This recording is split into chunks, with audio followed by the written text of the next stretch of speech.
قل أتعبدون من دون الله ما لا يملك لكم ضرا ولا نفعا والله هو السميع العليم۔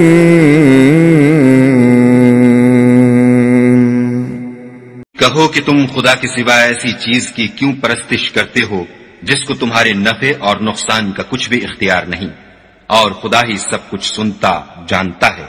قل يا أهل الكتاب لا تغلوا في دينكم غير الحق ولا تتبعوا أهواء قوم قد ضلوا من قبل وأضلوا كثيرا وضلوا عن سواء السبيل۔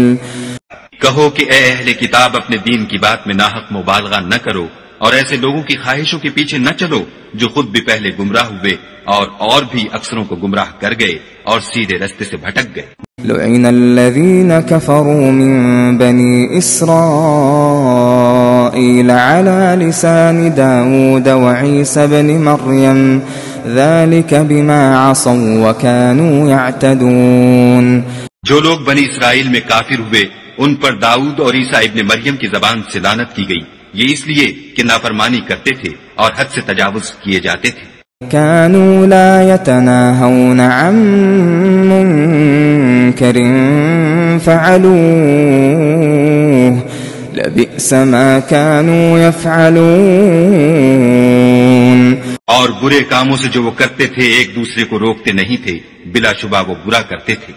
ترى كثيرا منهم يتولون الذين كفروا لبئس ما قدمت لهم أنفسهم أن سخط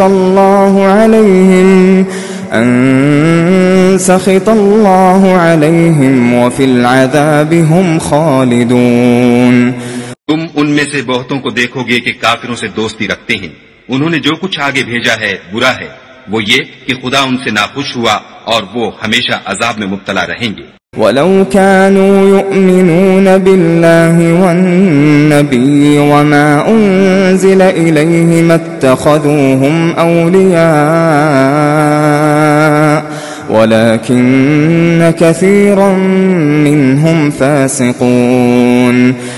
اگر وہ خدا پر اور پیغمبر پر اور جو کتاب ان پر نازل ہوئی تھی اس پر یقین رکھتے تو ان لوگوں کو دوست نہ بناتے، لیکن ان میں اکثر بد کردار ہیں۔ لَتَجِدَنَّ أَشَدَّ النَّاسِ عَدَاوَةً لِّلَّذِينَ آمَنُوا الْيَهُودَ وَالَّذِينَ أَشْرَكُوا وَلَتَجِدَنَّ أَقْرَبَهُم مَّوَدَّةً لِّلَّذِينَ آمَنُوا الَّذِينَ قَالُوا إِنَّا نَصَارَىٰ ذلك بأن منهم قسيسين ورهبانا وأنهم لا يستكبرون۔ اے پیغمبر، تم دیکھو گے کہ مومنوں کے ساتھ سب سے زیادہ دشمنی کرنے والے یہودی اور مشرک ہیں، اور دوستی کے لحاظ سے مومنوں سے قریب تر ان لوگوں کو پاؤ گے جو کہتے ہیں کہ ہم نصارہ ہیں، یہ اس لیے کہ ان میں عالم بھی ہیں اور مشائخ بھی، اور وہ تکبر نہیں کرتے۔